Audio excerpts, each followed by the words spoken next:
Chapter 9. And God went on to bless Noah and his sons, and to say to them, Be fruitful, and become many, and fill the earth. And a fear of you and a terror of you will continue upon every living creature of the earth, and upon every flying creature of the heavens, upon everything that goes moving on the ground, and upon all the fishes of the sea. Into your hand they are now given. Every moving animal that is alive may serve as food for you. As in the case of green vegetation, I do give it all to you. Only flesh with its soul, its blood, you must not eat. And besides that, your blood of your souls shall I ask back. From the hand of every living creature shall I ask it back. And from the hand of man, from the hand of each one who is his brother, shall I ask back the soul of man. Anyone shedding man's blood, by man will his own blood be shed, for in God's image he made man. And as for you men, be fruitful and become many. Make the earth swarm with you, and become many in it. And God went on to say to Noah and to his sons with him, And as for me, here I am establishing my covenant with you men, and with your offspring after you, and with every living soul that is with you, among fowls, among beasts, and among all living creatures of the earth with you, from all those going out of the ark to every living creature of the earth. Yes, I do establish my covenant with you. No more will all flesh be cut off by waters of a deluge, and no more will there occur a deluge to bring the earth to ruin. And God added, This is the sign of the covenant that I am giving between me and you, and every living soul that is with you, for the generations to time indefinite. My rainbow I do give in the cloud, and it must serve as a sign of the covenant between me and the earth.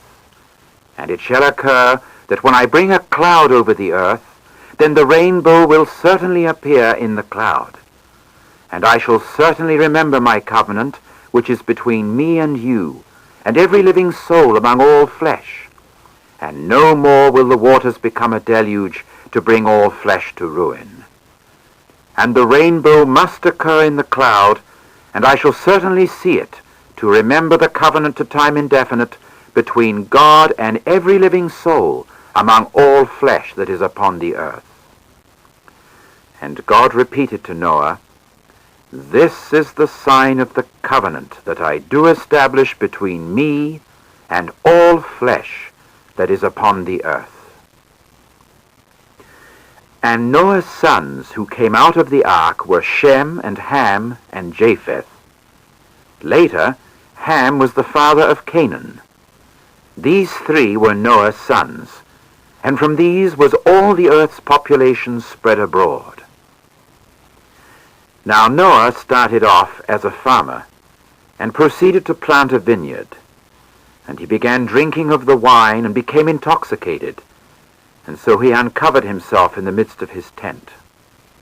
Later, Ham, the father of Canaan, saw his father's nakedness, and went telling it to his two brothers outside. At that, Shem and Japheth took a mantle, and put it upon both their shoulders, and walked in backwards. Thus they covered their father's nakedness, while their faces were turned away, and they did not see their father's nakedness. Finally, Noah awoke from his wine, and got to know what his youngest son had done to him. At this he said, Cursed be Canaan. Let him become the lowest slave to his brothers. And he added, Blessed be Jehovah, Shem's God, and let Canaan become a slave to him. Let God grant ample space to Japheth, and let him reside in the tents of Shem. Let Canaan become a slave to him also. And Noah continued to live 350 years after the deluge. So all the days of Noah amounted to 950 years, and he died.